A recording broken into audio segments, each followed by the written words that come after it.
All right, man. Today I'm down here in Florida cutting some crazy yards. This is like the pre-tour tour. Okay, we're gonna be doing 10 states this year, cutting crazy lawns, helping people out. This one's not really helping somebody out, it's an abandoned thing. But I will say, here in Florida there's like animals everywhere, and I guarantee you the neighbors are dealing with cockroaches and, you know, rats and crazy wild lizards and all sorts of stuff. I love them when they're tall.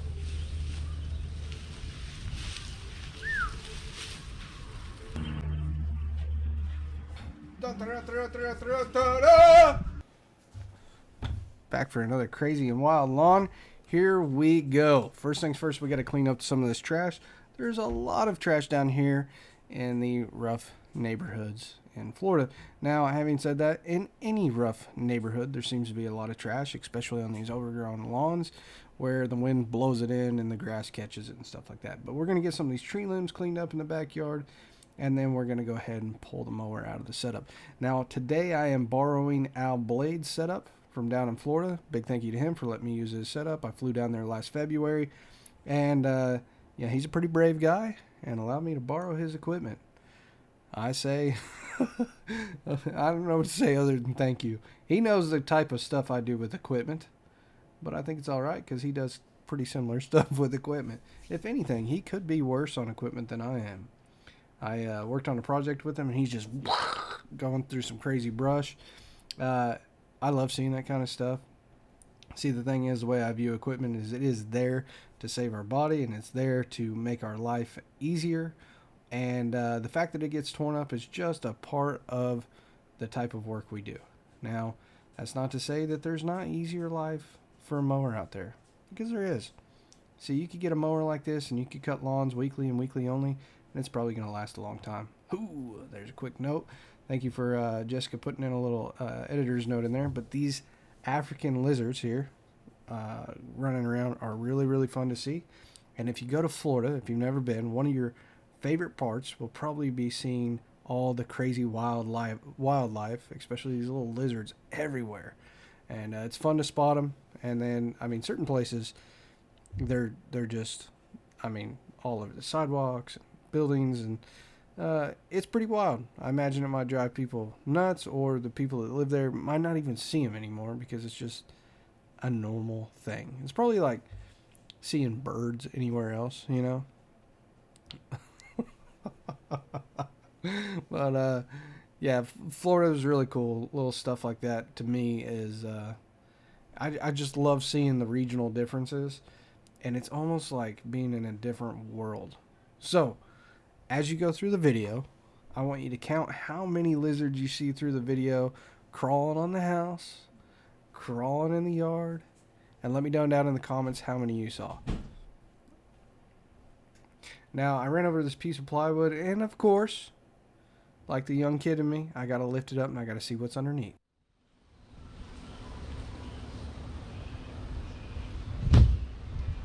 Dude, look at this. Okay, so I'm not from here. We have storm shelters. I don't think this is a storm shelter. Why would they have a storm shelter? Whoa, but I rode the mower over that, dude. I am really, really glad I didn't go down into that, wherever that is. And I'm gonna close it now. So the lesson learned when in other areas of the country, don't ride over plywood. So let's get back to cutting.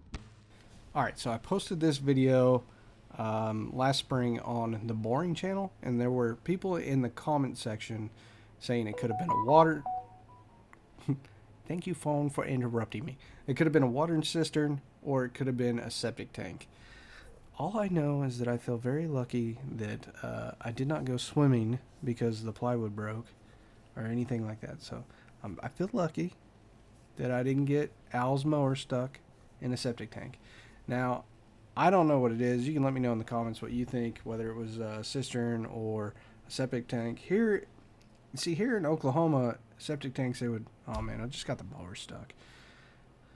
I probably should have shown you guys, but I got pretty frustrated. So at some point in time, I quit filming But it took me about 30 minutes to figure out how to get this out of here. And I found another piece of plywood around the yard, shoved it under the tire, and finally I was able to get it out. So, yeah. I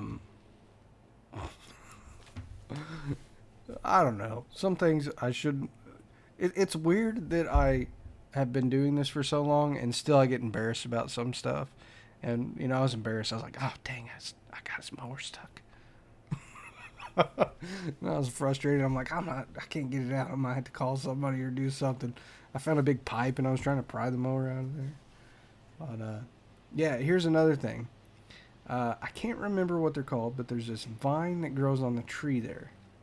And that vine was growing all over the yard. Now, down here, we keep that vine as like a house plant. I've got some in my living room. I can't remember what it's called. But in Florida, it's huge. It grows all over the trees. And it was even spread all across the lawn. And it was really fun. Little stuff like this you wouldn't think about. But it's really fun just to walk across the lawn and hear your steps. You got... it crunches. Everything crunches there. And here in Oklahoma, you walk across the lawn, it's more like, shh, shh, shh, shh, it's more of a shuffle. You don't hear a lot of noise. But in Florida, when you walk across grass, everything crunches. There's just a different sound and a different vibe. Now, I kept some of that vine around the tree and, almost like a little flower bed or something. But in the yard, I cut it down. If you're into houseplants, you're probably screaming at me right now. Like, oh man, you just mowed over thousands of dollars in plants. Well, in Florida, it grows like a weed.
Alright, we're quite a ways through it.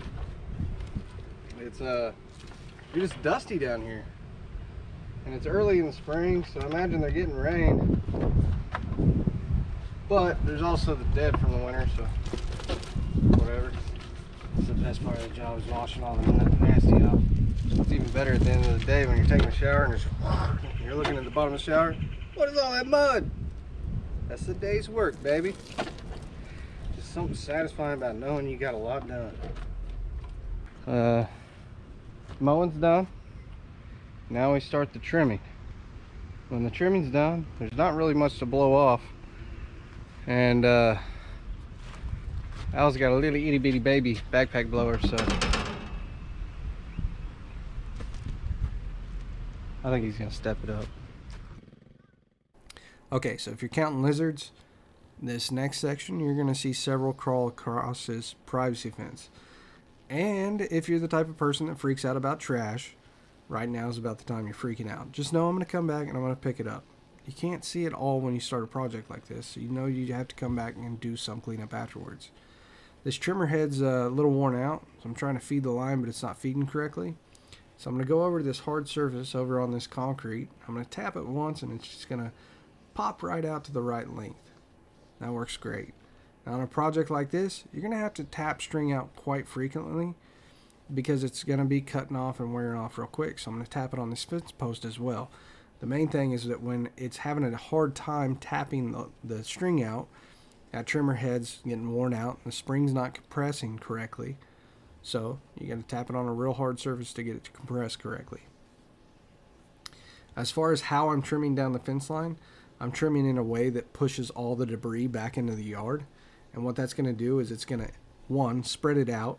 So if you're not going over it a second time, like in this case, I'm not going to be mowing it again, it spreads it out so that it'll degrade and break down on an even area across the yard instead of being clumped up. Two, if you were going to go back over it, it would be easier to clean up. This area here, I just use my hand real fast. We're going to shred up all this stuff with the weed eater, but that gives you a nice finished quality when it comes to like trees like that. Spend a couple extra seconds, doesn't take much. Swipe your hand down the side and it'll clean it up. Now this tree in the back corner, I can't say the same for that. It looks pretty wild, pretty crazy. There's multiple trees growing through, a lot of tree limbs down on the ground, and it could definitely use some love and some extra time back there. Now, this one's an abandoned property, and we're more or less just cleaning it up so that it's not overgrown and unsightly for the neighborhood. And it could use a little more love here. It is what it is. My goal when I was down there doing this that day was to get as many of these projects done in one day as possible and help as many people as I could in the short amount of time that I had accessible. So sometimes you just have to use your judgment on where your time is best spent. And I figured my time was best spent going and helping somebody else versus picking up sticks for an hour and a half. Now this back fence, we got some tall, crazy Johnson grass, but there's also a section, I got back there because there's a section of chain link that's pulled back. And I think what's going on is that there are, well, this isn't a rough section of town. And I think people are using the abandoned property as kind of a shortcut to get through the neighborhood faster. It could be that, you know, somebody that's homeless in the area is actually using it so that they can either camp out in the backyard when needed, or, you know, maybe they're going up to the house and they're using that as their way to get in the back door of the house. You know, it's a little more covert. They're not being seen by the neighborhood. So no judgment on them. And at the same time, you know, if it was my house, I wouldn't want somebody just getting in and squatting. But if it was my house, I probably wouldn't leave it vacant either. So, you know, you got to take care of what you own. Otherwise, somebody else is going to come along and claim it as theirs. That's the way of life. And that's a good tip there as well. If you're around your wife right now or around your spouse, I'm going to encourage you to go give them a kiss, tell them you love them, because same thing works for that. If you don't take care of your spouse and you don't show them love, I promise you there's somebody else that's willing to come along and give them love, even if it's only for a minute or two, okay? So take a quick second to say, hey, baby, I love you.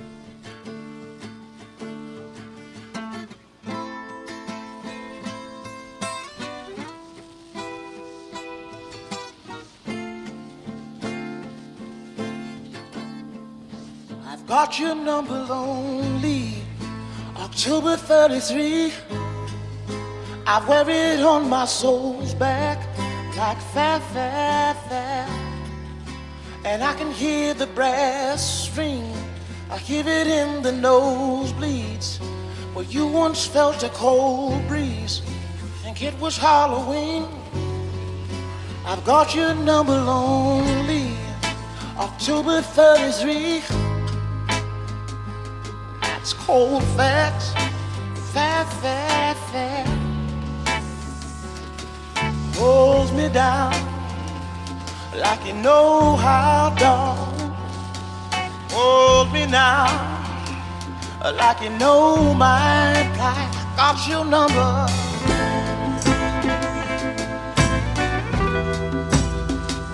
I do.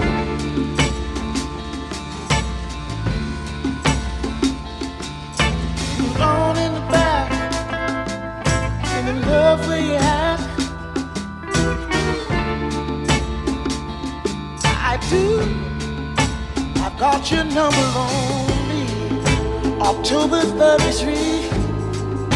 Your love's my only good thing, like fact. So help me hear the birds sing. I'll help you capture your dream. Let's see it in the present and try to let it be. I've got your number lonely, October 33. I'm knocking at your door, baby, like fact. If you hear the band play and listen to my heart sing, it's gonna be a good day. October 33.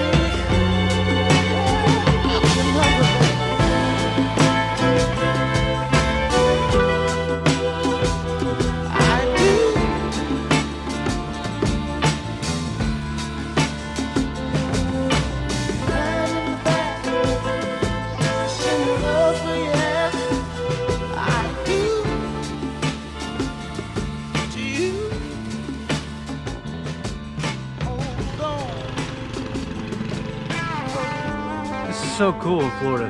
There are lizards everywhere. These are just little guys. There's real big ones, orange and black ones that are like a foot long, ones that are like 3 foot long. Just kidding, I'm not gonna eat them. But it's just so cool. And they just climb all over the house.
Alright guys, I wish I had more time to do some more polishing, cut some stuff out of the fence lines and stuff like that, but I'm only down here for a short period of time.